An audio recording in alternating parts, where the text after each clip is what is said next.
Good morning, everybody. Thank you all for coming this morning. We are very pleased to bring GreenTalks to you today.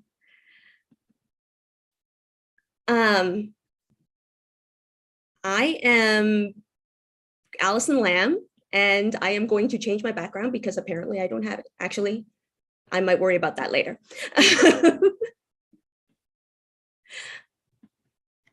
Thank you all so much for coming this morning. We are have the jam-packed program for you, starting off with, of course, the Shinwok Residential School Tour. This is going to be a wonderful talk, but we've got a number of lovely programs all day. As always, I start with a land acknowledgement, and I would like you all to think about where you're from, because we have people from all over the country right now, some even from getting up early from the West Coast at 7 in the morning. So please take a moment to think about the territories that you're on. For me, I'm calling from Treaty 13 lands. They're the traditional territories of the Wendat peoples, the Haudenosaunee, the Anishinaabe, and the Mississaugas of the Credit. And I have had the pleasure of working with Maddie Mafano before on this. I invited her once to do this Shinwok residential school virtual tour. And it was really important to me to recognize that we are on the traditional territories. We're both on the traditional territories of the Anishinaabe. And when I first introduced her, I had spoken of some of the priorities of the Anishinaabe peoples. And one of their greatest priorities is the preservation and the cultivation and the priority of their language and their culture and their heritage. And this time I'd like to talk about, when you think about the Anishinaabemowin heritage and culture, the first name that comes to mind with respect to art and culture is Norval Morisseau, who is one of the preeminent Indigenous artists of this generation. And he was one of the founding members of the PNIAI, the Professional Native Indian Artists, Inc., also known as the Indigenous Group of Seven. It was very important for this group to encourage and promote Indigenous art, so that we're all familiar with Indigenous art, but also to encourage young Indigenous artists, particularly in rural areas out of the way, so that their culture and heritage can be preserved. This was one of the most important priorities of the PNIAI and of Norval Morisseau himself.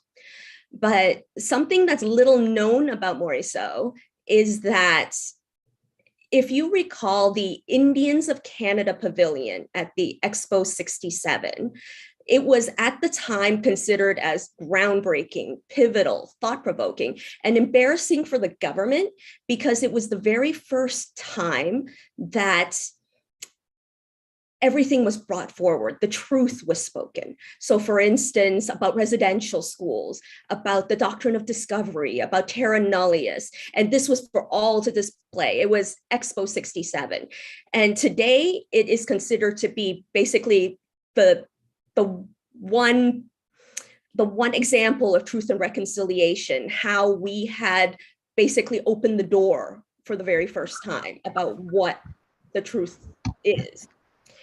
And the thing about that is that what is little known is Morisseau actually walked away from that pavilion, walked away from his work there, because he had been commissioned to do a giant mural, which was a depiction of Mother Earth nursing bear cubs, which was a very Indigenous image, very suited for the creator, Mother Earth, very symbolic, except the organizers of Expo 67 felt it was too controversial.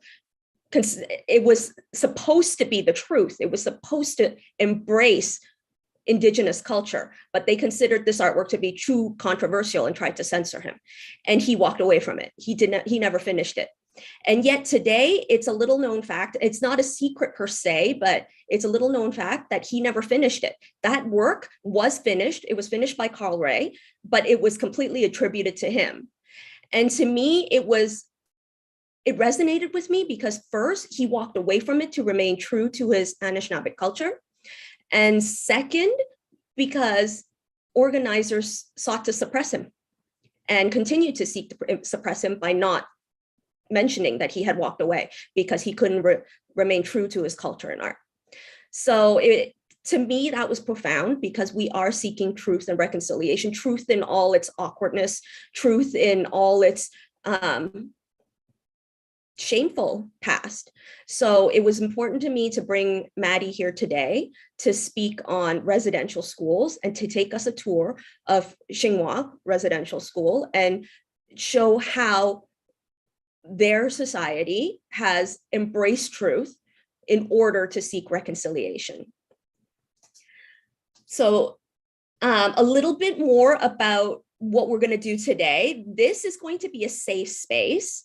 We are going to have Q&A at the end, but chat has been disabled. One of my supporters, so Evelyn Tanaka, thank you very much, is going to be supporting this panel, while my GreenTalks supporters for the day are Nancy Moniz, Fred Carter, and Sarah Gabrielle Barron. Thank you so much for being here. One of my support is going to be putting in for Rocket Chat, the chat discussion that you can have about this panel as it is going. We will be keeping an eye on it. But there will be a Q&A. You can use your raise hand function. The Q&A function is going to be there. That will be after. So we're going to start off with the presentation by Maddie, which is about 45 minutes to an hour. And then it's going to be open questions and answer and discussion after that. So operating between 1873 and 1970, Shinwok Residential School was one of the 130 boarding schools for First Nations, Métis, and Inuit children that operated in Canada. Today, it is the site of Algoma University in Sault Ste. Marie, but several monuments remain, including the school chapel, the cemetery, Shinwok Hall, and memorials. Joining us today to give us a tour of the school is Maddie Mafano from the Shinwok Residential School Center, which is a cross-cultural research and educational project of Algoma University and the Children of Shinwok Alumni Association, which includes survivors, descendants, staff, family, and friends. And I know you're on mute, so please give a quiet, warm welcome to Maddie Mafano. Thank you. Thank you, Allison. And thank you everybody for taking the time, and some of you waking up incredibly early to listen to this presentation. So like Allison said, my name is Maddie Mafano. I'm the Community Access Assistant with the Shinwok Residential School Center. So a lot of what I do is outreach and programming like the one we're about to view today. We have this virtual tour, which is basically exactly what a physical on-site tour would be, except you can do it from the comfort of your home or your office. Especially on days like today, where I am in Robinson Huron Treaty Territory, Sault Ste. Marie or Bawating. It's pretty cold this morning. So it's nice to be able to get kind of a very similar experience, but from indoors. Basically, this is the tour is a series of 360-degree photographs that kind of immerses you into the site. It's presently still a work in progress. We're hoping to have it available to the public by June, I think now is the deadline. It keeps getting pushed back, as with most things these days. But yeah, so you're kind of seeing it a little bit before it's completely finished. So it's in the beta mode. So I will share my screen and we shall get started. So what we are looking at now is the exterior of Shinwok Hall. So from where my cursor is here to here on these two peaks of the building are part of the main original building. This is actually the second iteration of Shinwok Hall on this site. The original building was built down on the lawn over here in 1873, and then was replaced by this one in 1935.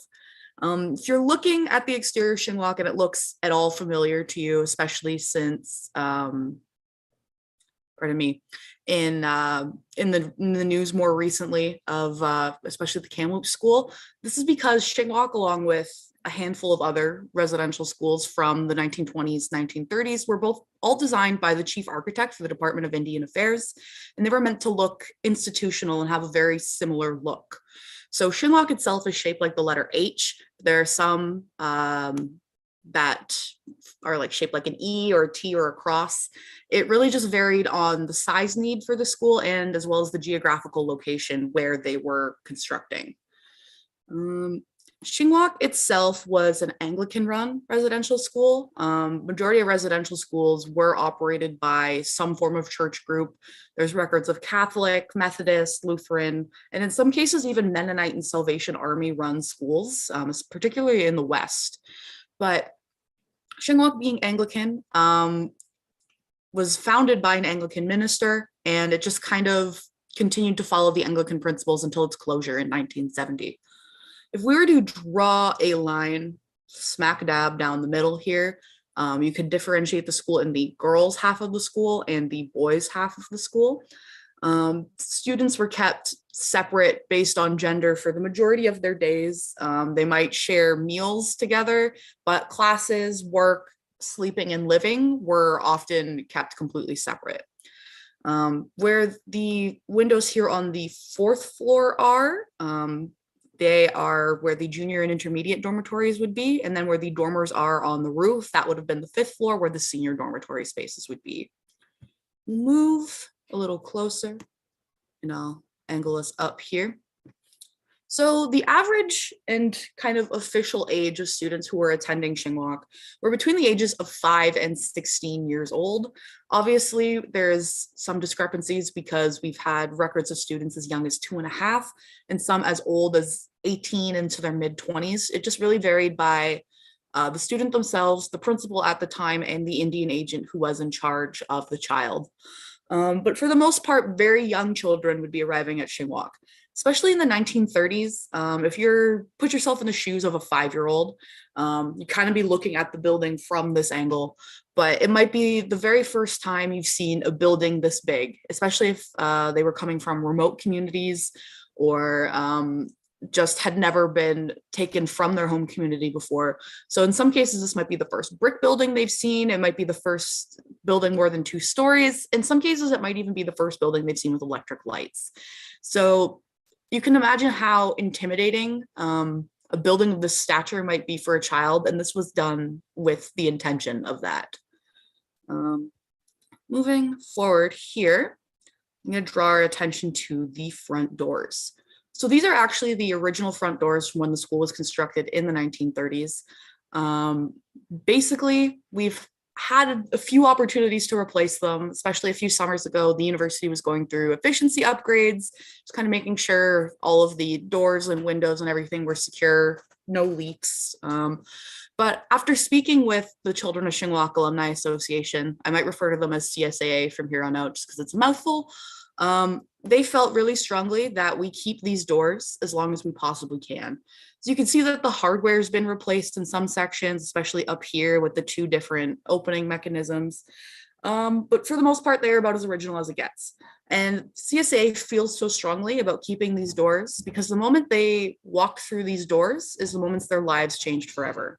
Upon arrival at residential school, would be the only time students would use these doors. So they would walk up the front steps, go through the front doors, and then on the direct right would have been the principal's office.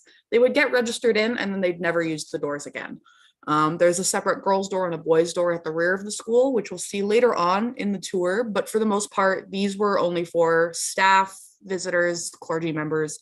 Students were not allowed to use these front doors. Moving from here, I'm just going to move my little Zoom window over. We're going to the front lawn. So just to give us some bearings. This is Shinwok Hall here, and this is the front lawn here. So you can see that there's actually 2 monuments on the front lawn of Shinwok. So this one in front, the newer looking one, was erected in 2012 by the Children of Shinwok Alumni Association. And if you zoom in, I apologize, it's a little slow. You can see that it features the 7 grandfather teachings in both English and Ojibwe. And it's dedicated to everybody who attended residential school across Turtle Island or North America, whether they came home or not at the end of their time in residential school.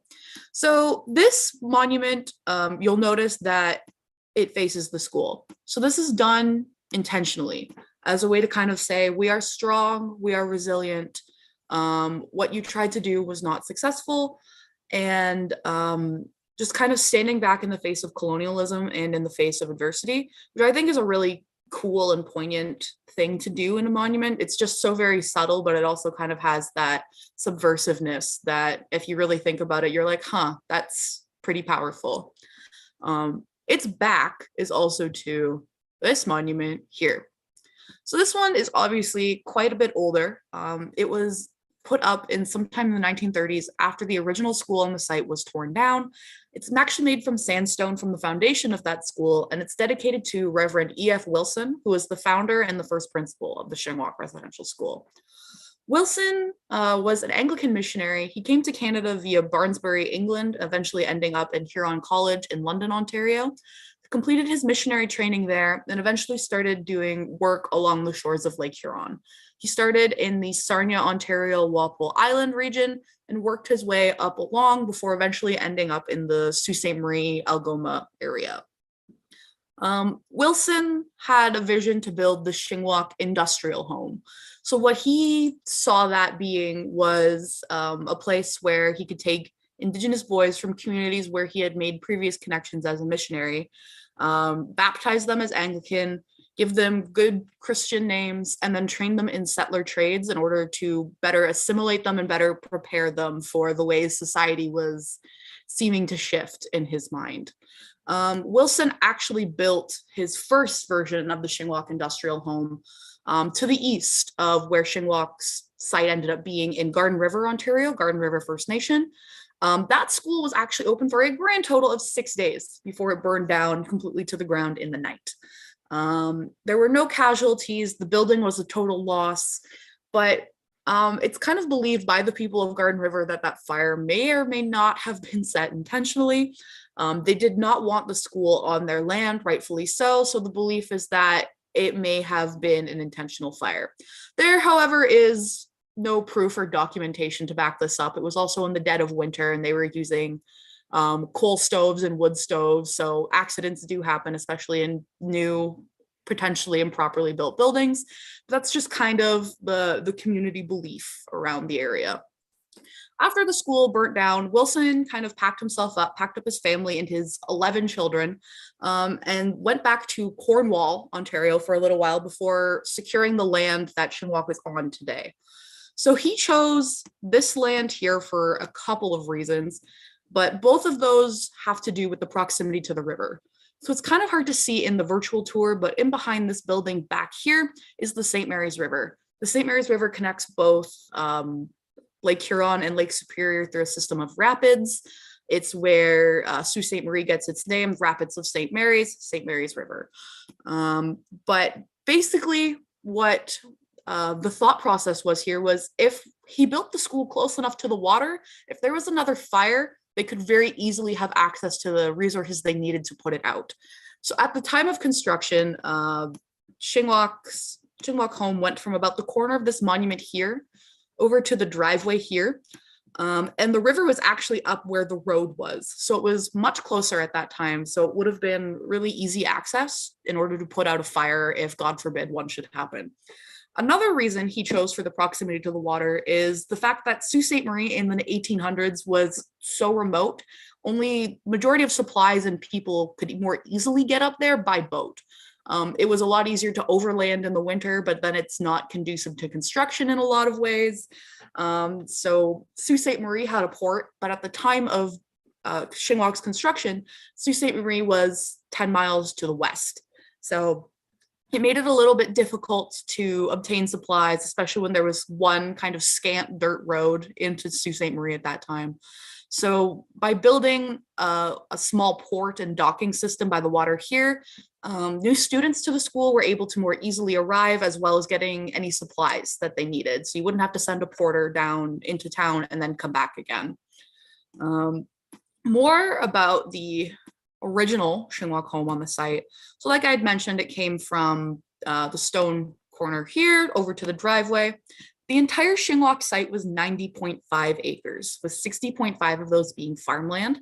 So in and completely around the main building of the school would have been working farm.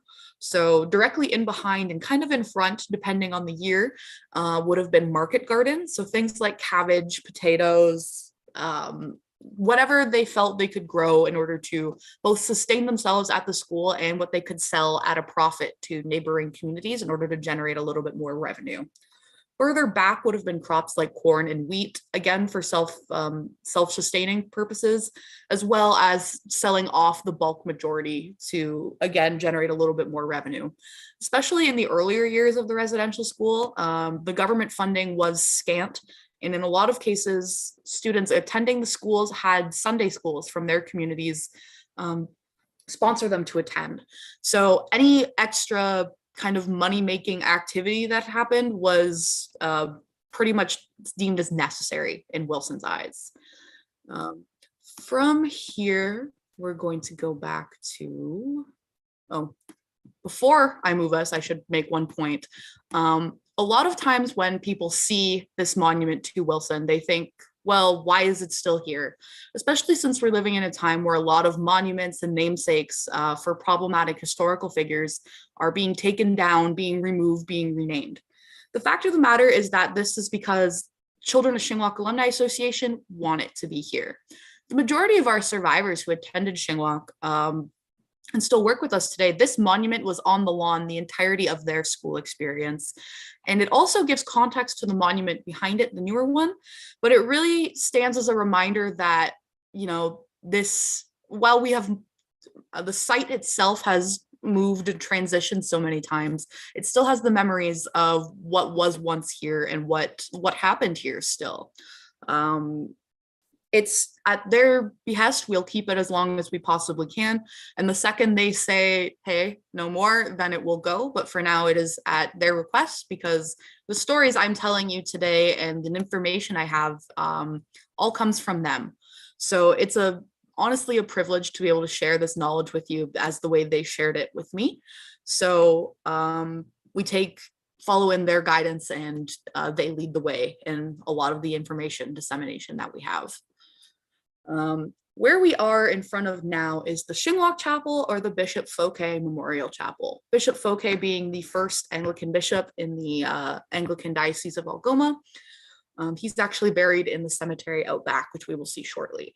But at the time of the chapel's construction, so construction began in 1881, completed in 1883, and was completed in 1885 once the windows arrived from England. But basically, Wilson, being an Anglican minister and missionary, wanted his pupils to attend Anglican services. The problem was that the closest Anglican church would have been 7 miles to the west, again in Sault Ste. Marie. So a little bit closer than the port, but not by much. So every Sunday, for the first almost 10 years of the school's existence, Wilson would load up some of the younger children into a cart with horse, and then the older children would walk alongside, and they'd make the trip 7 miles into Sault Ste. Marie for services, and then 7 miles back. So 14 miles every Sunday. As the population of the school grew, and just kind of as time went on, this wasn't something that was completely feasible anymore. You can imagine walking children any short distance can be a bit of a pain. So 14 miles in one day is a little bit ridiculous. So Wilson took it upon himself to design and then build a chapel completely on site. So after he came up with the original design, he went for more of a Tudor Gothic revival kind of thing, probably reminiscent of the church he attended back home in England. But he hired one adult general contractor, and the remainder of the work was done completely by students, completely on site, and completely by hand. So the brickwork that you're looking at on the outside, as we move a little closer, the woodwork that we'll see on the inside, as well as all of the roof work, was completely hand done by the students of the school. Younger children would have done things like picking the stones in the field for the older boys to use, and then the older boys would have been up on the roof doing the trusses and all of that. So it's pretty insane to think about. especially once we enter inside and you just see the magnitude of this building. So all of the woodworking, anything in this archway, the herringboning on the ceiling, the pews, the pulpit, the altar, turning around, things like that. Every single aspect of this building was done by children. Moving back a little bit here just to give a more encompassing view of the site.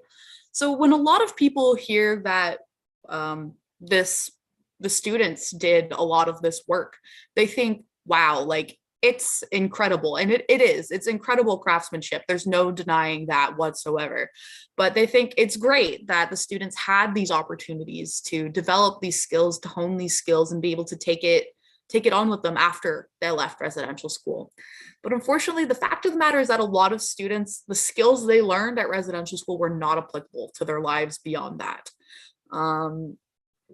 So majority of the students who would have built the chapel were from Walpole Island or from Northern Quebec in some scenarios. So upon returning home, being able to build something of this magnitude or this complex woodworking is not really applicable if you're living in a smaller community, a more traditional community in a lot of cases. It would benefit you if you planned on moving into a settler community and working there. But in a lot of cases, most of the students just wanted to go home. So it wasn't a skill that they could easily translate into their home life.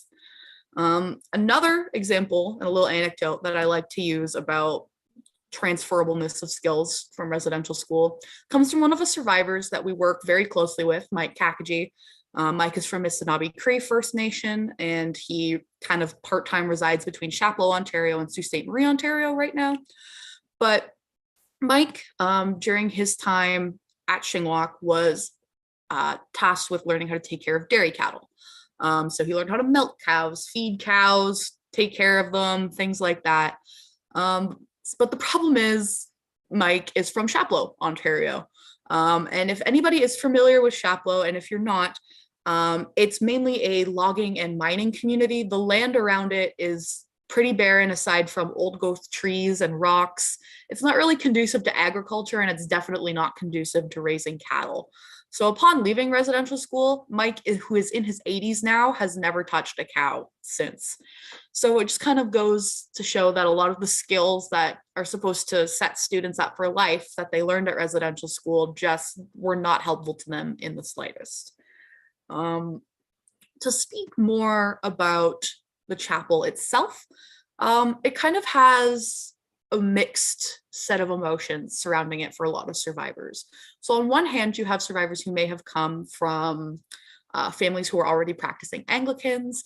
Their parents may have attended residential school. There may have been a missionary in their home community.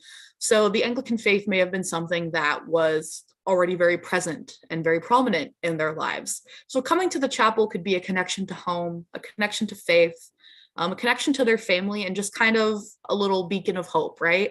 The same way that religion causes hope for people today, it could have done the same for students at the residential school.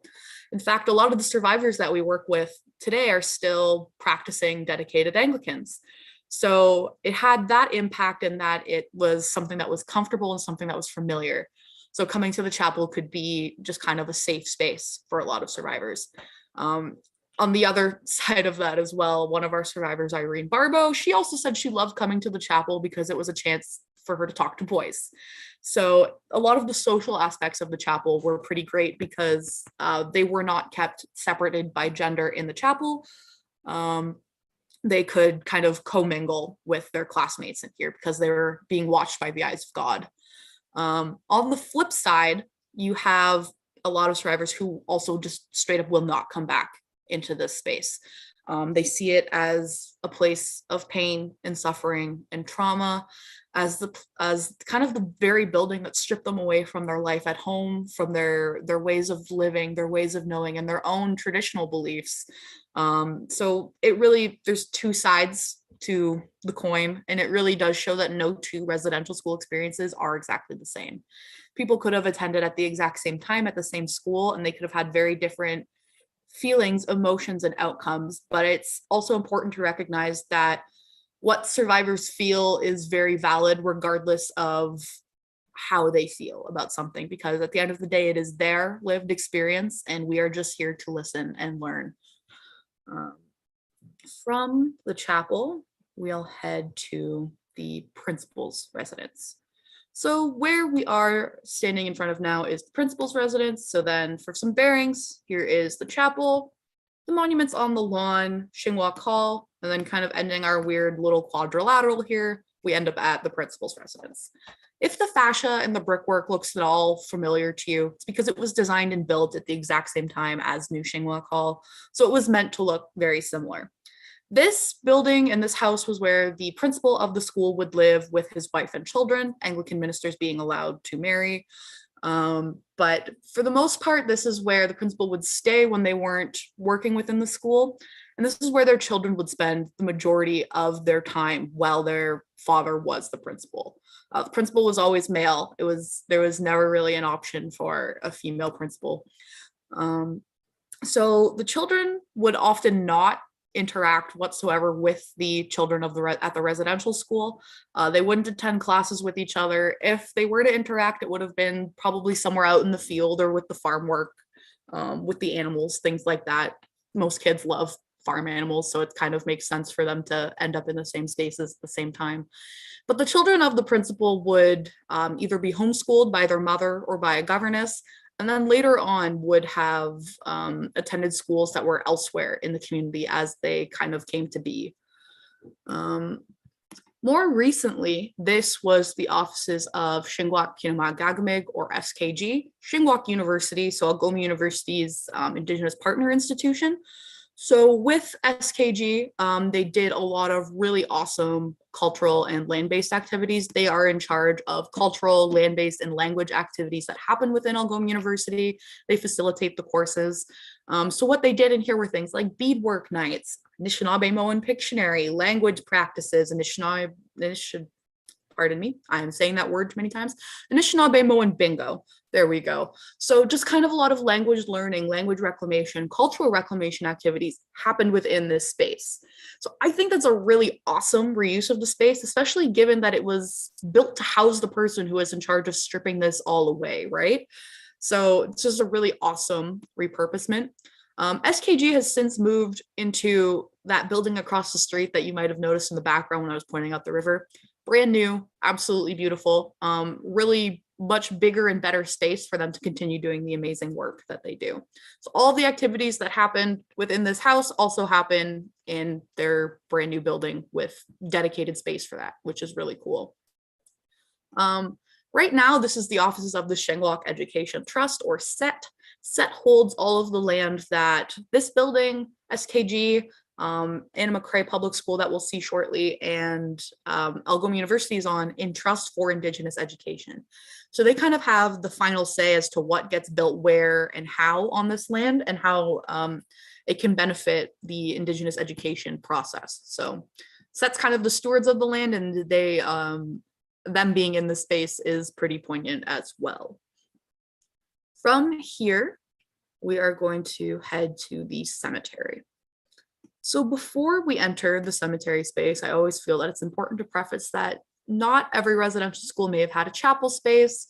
They may not have had multi-purpose spaces or like separate dedicated classrooms in some scenarios, but every single residential school had a cemetery.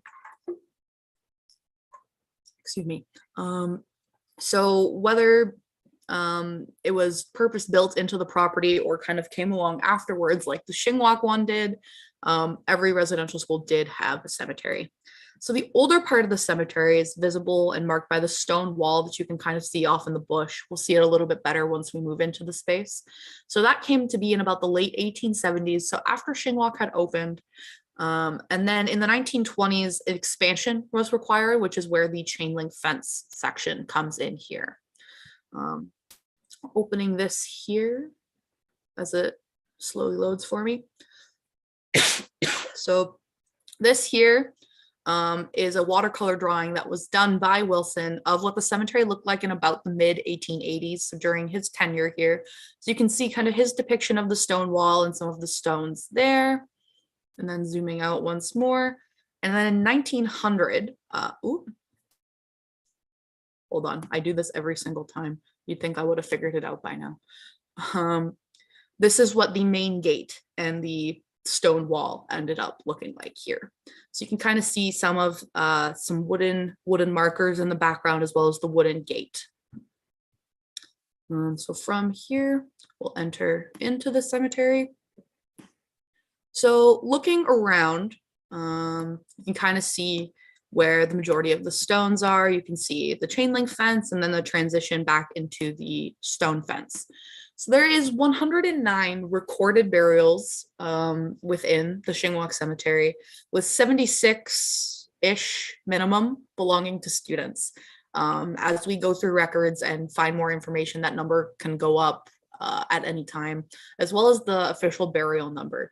With the 109 burials comes from a register that's within the chapel that was just kind of kept as well as they could. But now we know it's a little bit more comprehensive than that. Looking around, again, you'll notice that there is obviously not 109 headstones. This is because the majority of the student graves were marked with wooden crosses, so kind of like what you saw in the background of that last image I showed you. So the wooden crosses would have been what were used more likely for the student graves in a lot of cases. There are none of those remaining today due to the nature of wood deteriorating in Northern Ontario and vandalism. So unfortunately, none of those remain. So the stones that you are seeing belong to staff, clergy members, some of their family members. This one here is actually Bishop Fouquet's memorial stone that I mentioned previously. Pardon me. There are some student stones that remain. So that's these ones here. So a lot of the times, like I mentioned, how Sunday schools would sponsor students to attend residential school. If one of those students were to pass away, those same Sunday schools would have fundraised to have stones for them as well. So kind of in this back corner, you have a lot of the very early stones, and then moving forward, majority of the student burials would have happened further back into the cemetery. To speak on student death at residential school, a lot of the recorded causes of death we have for Shingwok can pertain to illness. So students were not being fed the most nutritionally dense diets. They would have been sleeping in rooms with 30 to 40 other kids. So if somebody were to get sick, pretty much you're guaranteeing that everybody is going to get sick. Pardon me. So things like tuberculosis, measles, influenza ran absolutely rampant throughout the residential school system, and Shingwok was absolutely no exception. Some other causes of death could be related to drownings, being so close to the river, and actually in back here was a lake at one point, as well as farming accidents. But for the most part, what we have recorded is illness. And that's not to say that there were no causes of death that could be attributed back to abuse. What we know about how the deaths were recorded and reported comes from something called the quarterly returns. So the quarterly returns were the Department of Indian Affairs way of deciding how much funding that the schools should get. So basically every 3 months, 4 times a year, the schools would do a head count of the students, where they were from, how old they were, how long they had been there, as well as any other assets they could have. And then they were required to submit that to the government. The government would then give the schools money based on the number of students they had typically. So they'd give them kind of a nominal price per head. And that is how they'd have to fund the school for the next 3 quarters. So if a student were to die, they'd obviously have to report that. And if the death was under suspicious circumstances, they would most likely cover that up in a lot of scenarios. Another thing to mention there is that if a student were to die right before the end of a quarter, they just might not report the death until they had had a replacement student come in. So they wouldn't lose any money for the following quarter. This led to a lot of students falling through the cracks, their deaths never being reported or being reported 6 to 8 months down the line. So their families wouldn't find out until, maybe the Indian agent told them if they had been privy to that information, or even when they were expecting their children to come home for the summer and they wouldn't see them there, and they'd find out from the other children that they had passed away so long ago. And that led to a lot of families not receiving the closure they deserve and things like that.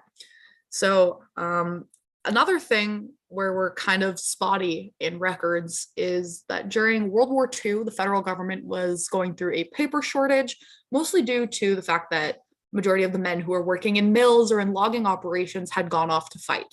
So the federal government took it upon themselves to repurpose some of their documentation that they had in order to print more paper so they could obviously have their wartime documents that they needed. The very first federal documents that they chose came from the Department of Indian Affairs, and they were the quarterly returns papers. So from about 1915 to 1935, there is a huge gap in information for Shingwok. Shinwok is not alone in this. Many of the other 130 plus schools are also missing all of their information from those years, unless they were kept, separate copies were kept of them somewhere else. So there's a lot of missing information, a lot of missing names. So the names and the numbers that you're hearing from the National Truth and Reconciliation Commission, they did what they could with the numbers that they have, but in reality, it's probably a lot higher just due to the fact that none of the documents that would confirm these numbers exist anymore. At Shingwok, we're incredibly blessed to have the amount of information that we do. A lot of schools, if they were only open for a short period of time or they closed really quickly, things like that, a lot of their documentation was just destroyed or put into a church basement and the basement flooded or there was a fire and things like that. So the fact that we have the amount of names and numbers and information that we do for Shingwok is incredible and very, very rare in a lot of cases. Most of the schools do not have as much information as we do. So I'm gonna kind of draw our attention to this stone cairn here. So this is kind of dedicated to, I'll read the dedication. Actually, it makes more sense than me ad-libbing it. In loving memory of pupils and staff of the Shinwok Indian Residential School buried in the cemetery erected by former pupils, staff, friends, and at the Shinwok Reunion 1981. So that brings us to the Shinwok Reunion 1981. Like I mentioned previously, Shinwok closed in 1970 and Algoma-Yu moved into the space very quick in 1971. So when there wasn't really a lot of time to kind of move out and process a lot of things, especially since the people of Sault Ste. Marie really had no idea that this was a residential school or what was going on within these walls. The majority of people thought, oh, well, maybe it's an orphanage, it's this, it's that. So it wasn't really known that this was a residential school. So in 1981, the very first Shinwok reunion or Shinwok gathering happened. They kind of used the name interchangeably. So what happened there was not the majority, but a lot of staff, survivors, families, and just kind of community members who had a connection to the school came back to the site for the first time in 10 years since it had closed and talked about their time and shared their experiences while at residential school. In the 80s, this was kind of unique and almost unheard of. The last residential school in Canada closed in 1996. So there are plenty of schools still operating at this time period, and it just wasn't something that was talked about in a lot of circles and in a lot of communities. So this was a very unique and very important event at the time. Well, during that weekend when they were here, they came back to the cemetery, and they had noticed that it had just kind of fallen into disrepair.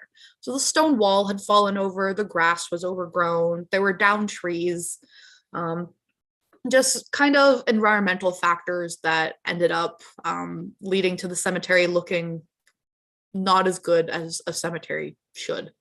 So on that very weekend, the survivors took it upon themselves to take a pledge in order to be the ones who take care of this land.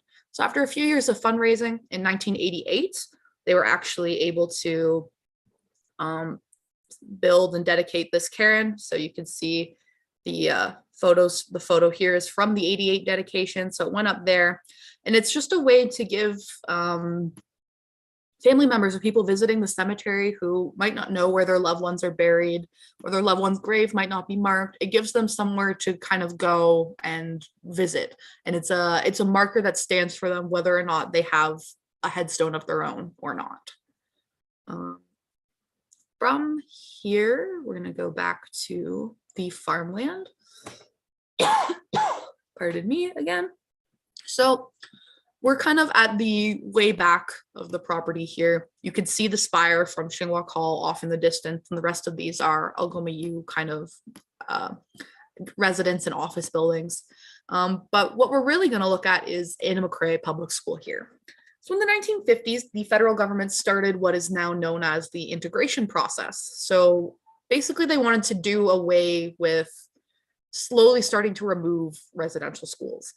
In a lot of cases, schools that were built in completely rural or remote settings, communities were building up around them. So at the time of Shinwok's construction, it was kind of all alone out here. And then in the 1940s, more houses started kind of showing up along Queen Street, which is the street in the very front. And then even further on in the 50s, more neighborhoods started popping up. So there's actually a neighborhood through this trail here to that side. And then on the other side of these trees here is another neighborhood. Those ones, so both Hugel Street and Florwin Avenue are what they are there, kind of came to be in about the 1950s as the city's population grew. So this was happening a lot in a lot of other residential school areas where cities and towns were expanding outwards. So as towns expand outwards, you obviously need more schools for students. So the federal government's vision was, as schools kind of cropped up in areas, they would send the children who were living and working at the residential school, they would attend school in the community with the settler children in the neighborhood.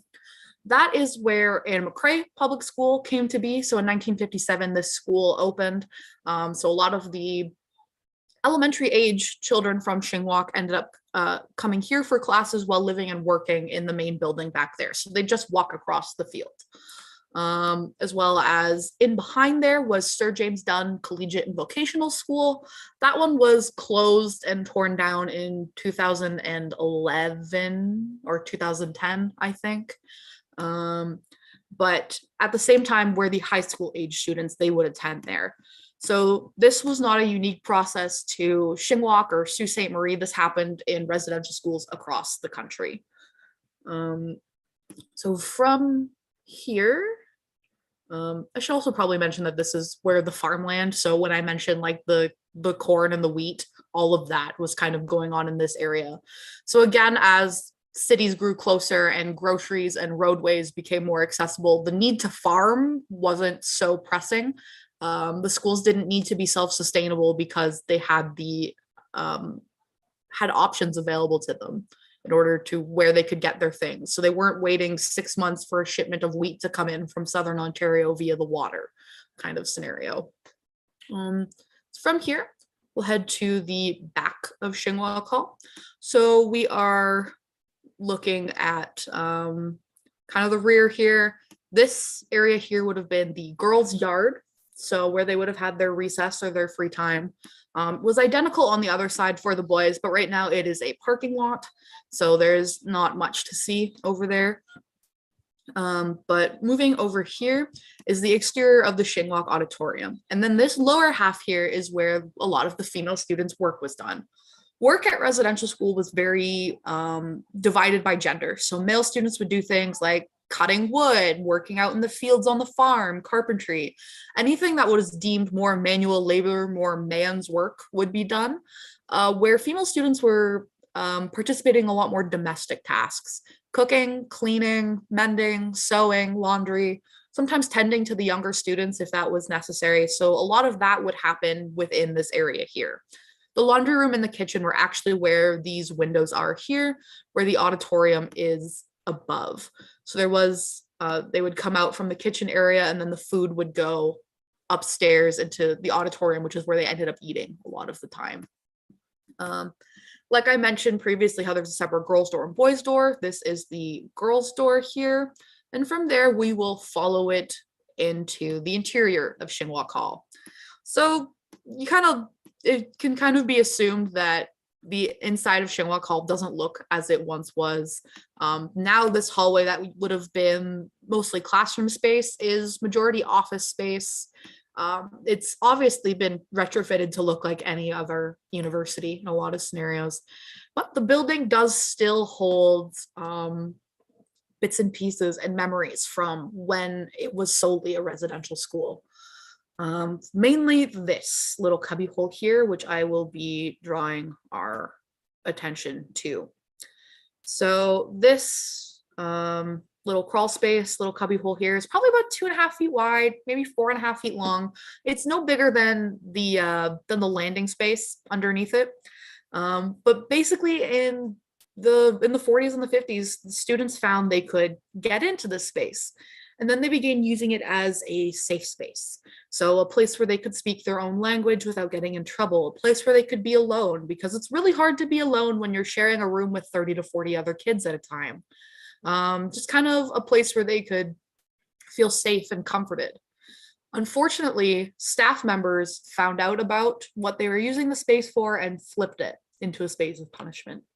If a student was caught speaking their own language, perhaps running away, anything that was deemed a punishable offense, they could be placed into the cubbyhole, closed in and left without food or water from anywhere from an hour to a full day, sometimes longer in a lot of scenarios. So they wouldn't be allowed to leave until that staff member let them out. So it really shows how something that was safe and small and comforting for the children ended up being flipped into a place of pain and suffering and trauma. There was an identical crawl space like that on the boys' stairs down the hall here that had been plastered over, but with CSA and many other survivors, they feel it's very important that as long as the school is standing, this is still here. Pardon me. Just because it really speaks to how, while the building's use and purpose and looks have changed so much, there's still memory here. The building holds the memory of the pain and the trauma and the suffering, and it's not something we can choose to forget if we're going to properly commemorate and reconcile with the truth and with everything regarding the residential school system. Nowadays, there is a banner here with a story by Marjorie Lee, who actually was one of the first people to share the story of the cubbyhole. So Marjorie, she has her face and her story and a picture of her while she's at Shinwok, and it actually tells the story from a survivor's perspective of the cubbyhole.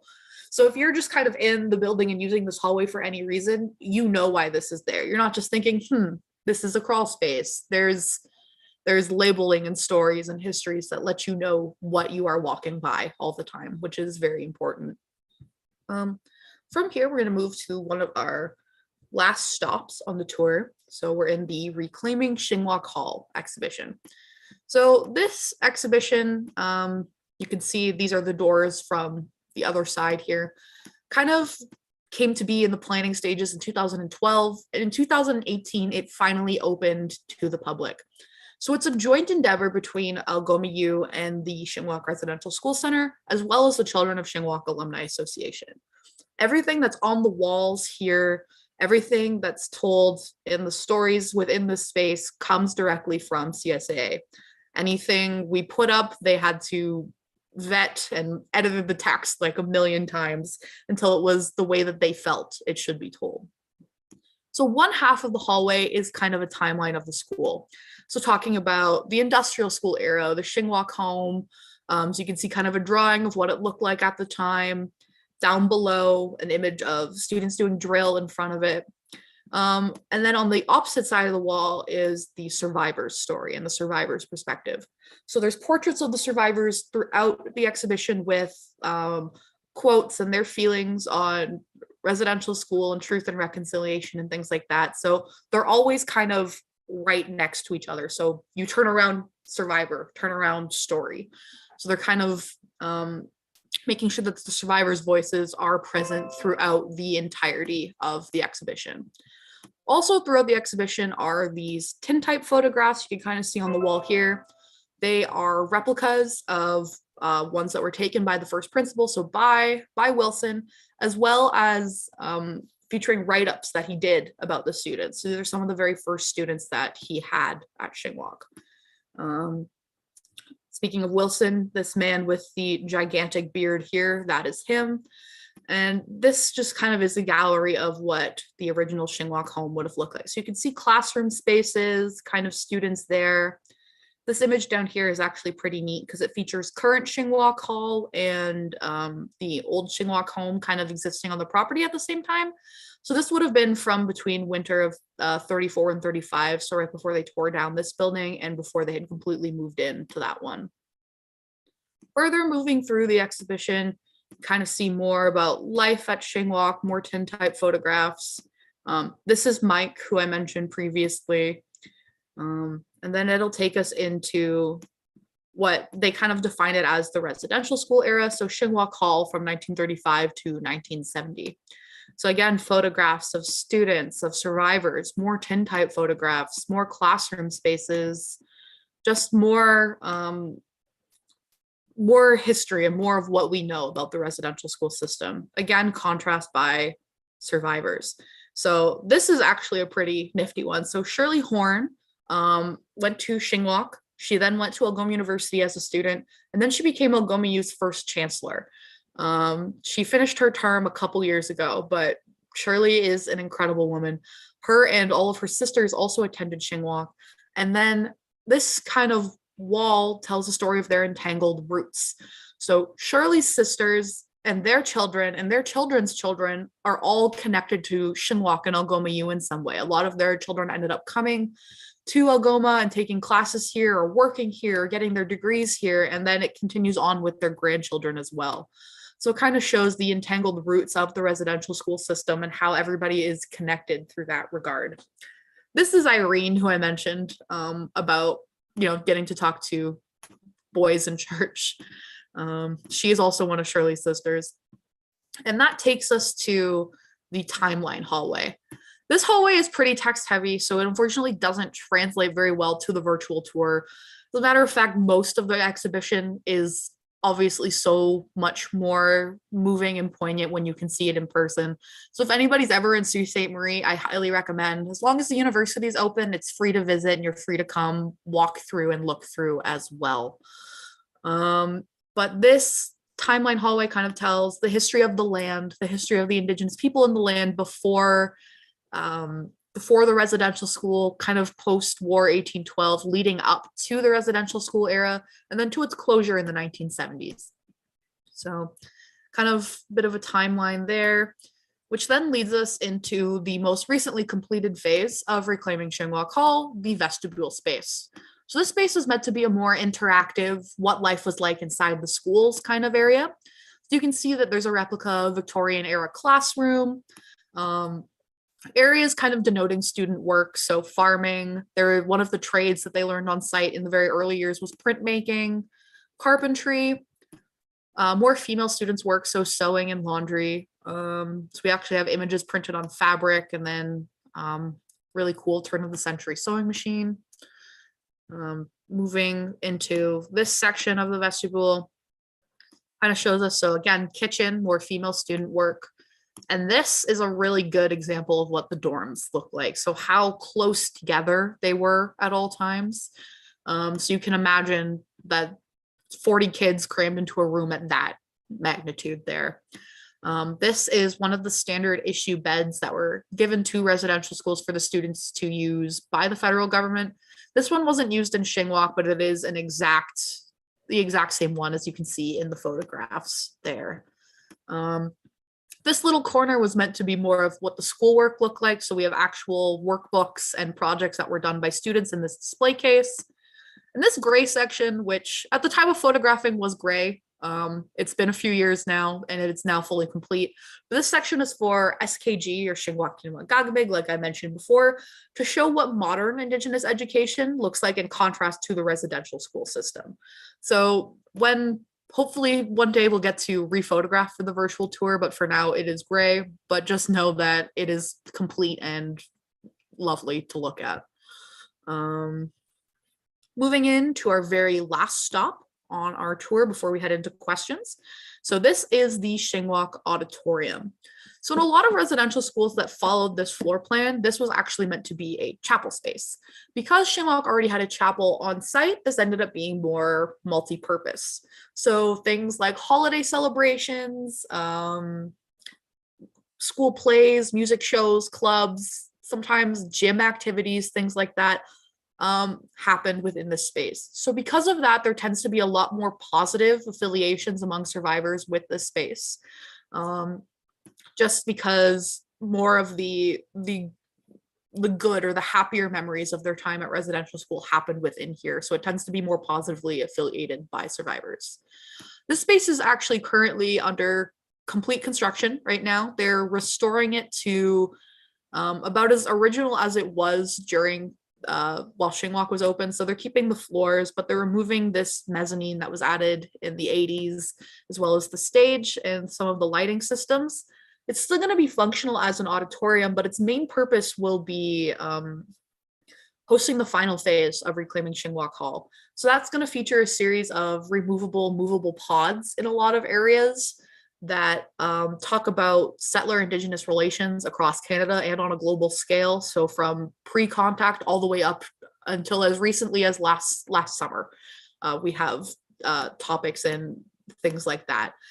That's hopefully going to be completely installed by the fall. I believe the last time I gave this tour for Allison, I said by December, but that's very obviously been pushed back. But hopefully very soon, and then it'll be kind of have the final cap on reclaiming Shingwok Hall. But yeah, that is the majority of the tour. So what I will do is stop sharing my screen, and if you have your questions, go ahead.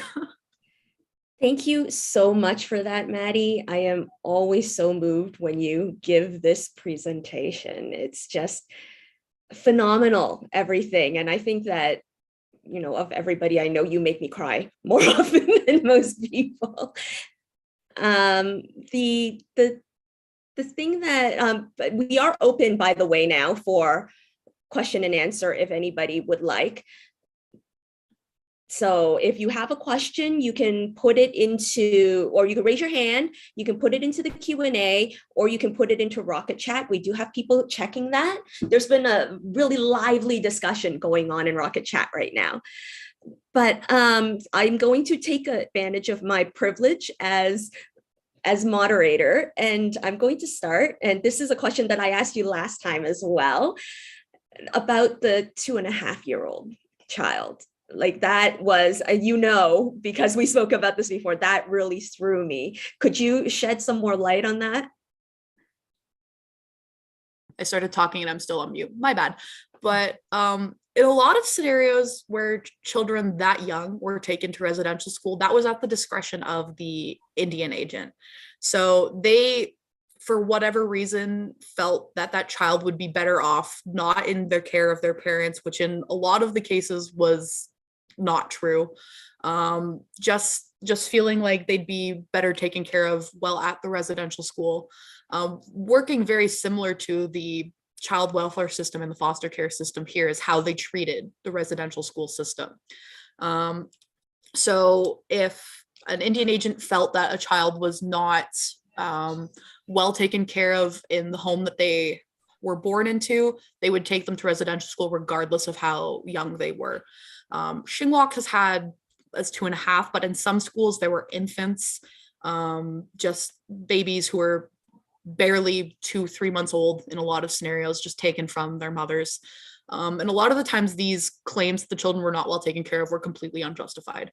It would have been as kind of like a money grab or white saviorism in a lot of cases as well. As well, in some cases, if there were sometimes teenage girls at the residential school would be taken to residential school and they would be pregnant and they would give birth at the schools as well. So there was babies as young as that there as well. Yeah, it's really hard and heartbreaking to think about, just because they're babies, right? And in all aspect, they were children. every person who attended a residential school was a child. And it's just a lot to take in the atrocities and just the unjust things that happened within the residential school system to little kids. That was absolutely brutal when I heard that. Thank you very much for sharing that, Maddie. And I think that it's hard to hear, particularly first thing in the morning, but it's the truth we need to hear, so I'm so glad you shared that. What struck me this time, like you said, I've been through this tour several times already. What struck me this time was when you were speaking about all these families that just could not have closure because of a paper shortage. Yep. That really resonated with me this time. And just this idea that these children were reduced to dollar signs. Yep. It's the truth. And that's what's so hard to think about it. It's because you don't want it to be true at all. You don't want any of this to be true because it's just so hard to listen to. But as a settler myself, and just kind of as people who were not directly affected by the residential school system, you have to kind of get uncomfortable. You have to get comfortable with being uncomfortable. You are not supposed to feel good about it. You are supposed to feel uncomfortable with it. And that's kind of the first step into, acknowledging reconciliation, acknowledging the truth, and then kind of bettering yourself to better serve the people who need us in that cage and who need us to uplift their voices and their stories. So there still aren't any raised hands or Q&A. I don't know if there's anything in Rocket Chat, if my support team could tell me if there is. But just to continue on, you said that once the Anna McRae school was built, the students went to the school but still lived at Shingwa. Yeah. What were living conditions improved at that point in any way? It depended a lot on basically how many students they had at any given time. So at its peak, so sometime in the 20s and 30s, Shinwok had anywhere from 175 to 200 students at a time. That number obviously fluctuated, just going on by the years. But in the 50s and the 60s, they were still operating about 100 to 120, 150 students at any given time. Because a lot of the classroom spaces could be used as maybe sleeping spaces, they weren't as cramped, and they were able to, you didn't have 5-year-olds in the same room as, like, say 12 or 13-year-olds in a lot of areas.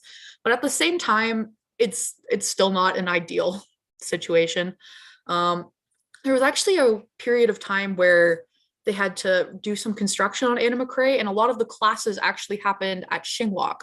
So there were settler children learning in the Shinwok classroom. So their teachers and everything, they had moved into that space. So I've actually spoken to some members of the community who were like, I had like my grade 3 class in this building because they were refixing something like that. So it's pretty interesting in that regard.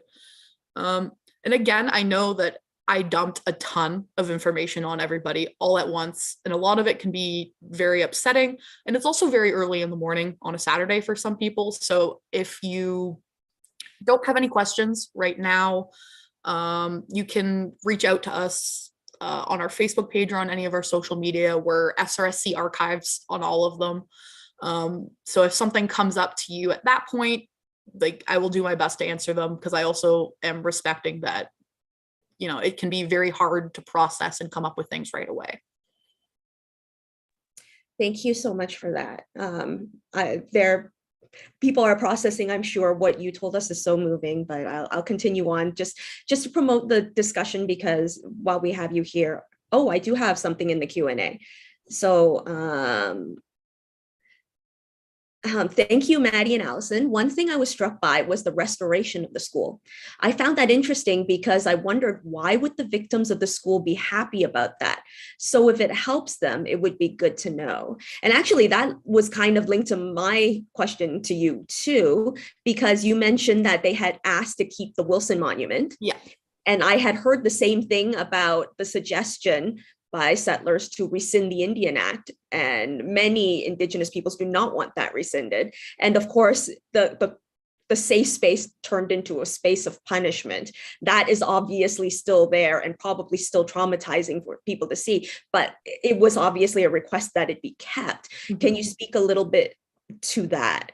I know from working with our survivors and with CSA in general, they're all about education, right? So in their mind, keeping things as they were in a lot of scenarios and keeping things as they were when they went there makes it easier to tell their stories.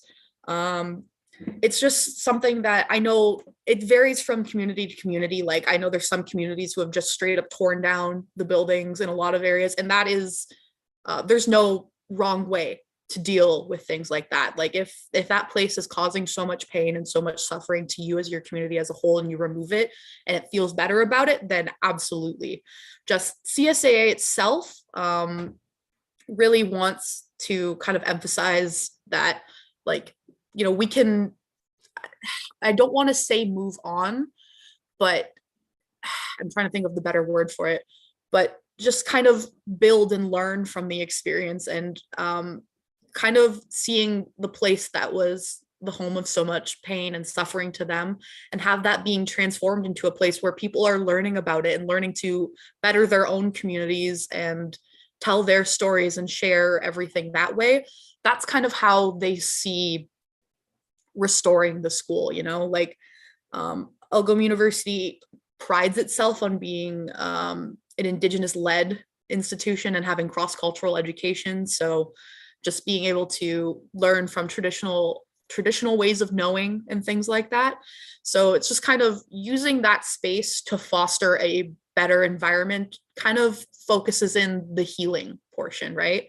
While buildings have memory and while we can't erase what happened in places, you can heal. There will always be scars, there will always be the marks, but in order to better yourself and to move forward as a person, you need to heal, and that's kind of the sentiment they're holding with the building. Thank you. I think there was a question popped into the Rocket chat. Oh, I don't know if you know the answer to this, but how many residential school survivors are there still in Canada? I don't have the direct number for that. Because some of the schools were operating up until 1996. That's 26 years ago, right? So if they left school at 16, 26, they're only in their 40s or their 50s at this point. So there's a lot more people than we think of who are directly connected and affected by residential schools. And a lot of survivors, well, maybe their children didn't go, their children are by definition intergenerational survivors, because the trauma of residential schools is passed down generation to generation, just things like that. So it's really hard to put an approximate or even any kind of number on it. Another question we had, what was the role of the Anglican Church in restoring the school? So once they kind of opted out of when Shinwok closed and Algoma U moved into the space, they kind of took a bit more of a backseat role. Obviously, the chapel is still a consecrated Anglican chapel, but it's actually the property it's on and it's owned is kind of controlled by Shinwok Education Trust. The Anglican Church has actually been a lot more forthright in acknowledging their role in residential schools, actually having issued their apology about 30 years before the majority of other religious institutions. Even before the federal government issued their apology for residential schools, the Anglican Church did in the mid-90s. So the Anglican Diocese of Algoma has actually been incredibly involved in this. So they've given us photographs from their archives, from their times. The bishop has come in and done work with us and works with the survivors very closely. So it's more recently, they've been incredibly involved. The building itself, they don't really have much of a say because it is not owned by them, but they can come in and give their opinion on like storytelling and things like that. But we we are pretty well involved with the Anglican Diocese of Algoma, and actually Algoma U also holds their archives as well. So we're all pretty interconnected in that way. Thank you. Here's another question. I was also struck by the money-making aspect. That is in parallel with the presently unresolved issue, that of homeless shelters. I can't speak firsthand, but I'm told that homeless shelters, and remember, it is not a home, it is a sort of a 10-hour shelter, and the people are thrown out after, get paid around $130 per night per person, which is more than a lot of hotels. And I was shocked to hear that. So in a way, the commercialization of misery is still with us. And also it is something we all think is a good thing, but when we look at it, really isn't that good. Yeah, that's a really great comparison, honestly, because like looking back, like people thought residential schools were doing a good thing at the time. And like maybe in 10, 15 years, we're going to look back at commodified homeless shelters. And I'm already looking at them and it's kind of gross to think about it that way, because you shouldn't put prices on human lives and shelter for people, but they might be looked at in a very similar regard. So you mentioned the information pods, and I know that it's delayed, but it's coming, and I think it'll be very effective. What's the next step after that? So that will actually be that's it for reclaiming Shinwok Hall, for a little bit anyway. SRSC team, Algoma U team, and survivors all do need a bit of a break from it. But from there, it just comes from the development of what Algoma University is going to be calling Makwa Wakayagan. So the Bear's Den, the Bear's home.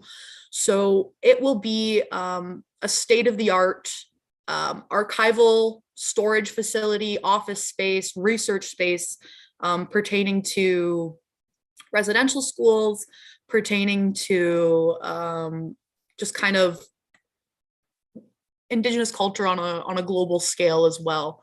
But that's kind of the next step that we're working towards. Groundbreaking on that will be happening sometime soon. We have architects working on the project, but that's kind of where we'll be shifting our focus, is to better our collection and how to make our collection better serve the community and get that information out there.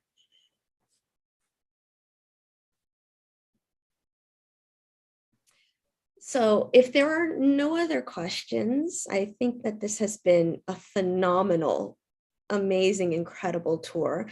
Great way to start our GreenTalks today, and wonderful to hear you speak again, Maddie, and be on this tour, because every single time I pick up something new and something different and something that is truly necessary for truth and reconciliation.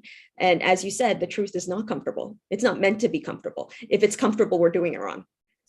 Exactly. So yeah, it's been fantastic to have you. So thank you so much for this. If there's nothing else, I also want to thank my support for this panel, Evelyn Tanaka, and the GreenTalk support team for this morning, Fred Carter, Nancy Moniz, and Sarah Gabriel Barron has gone on to the policy side now. But it's 11:22 now. They're about to start the policy side with the morning opening. And we're going to take a break so that nobody misses the morning opening. We're going to be back again at 12 with a talk by Carrie Rutherford on climate assembly, 12 o'clock Eastern. So what's 12? 9 o'clock Pacific time. So thank you once again. So Maddie, do you have anything you want to pop into the chat for everybody? Like any links or anything like that in case anybody wants to?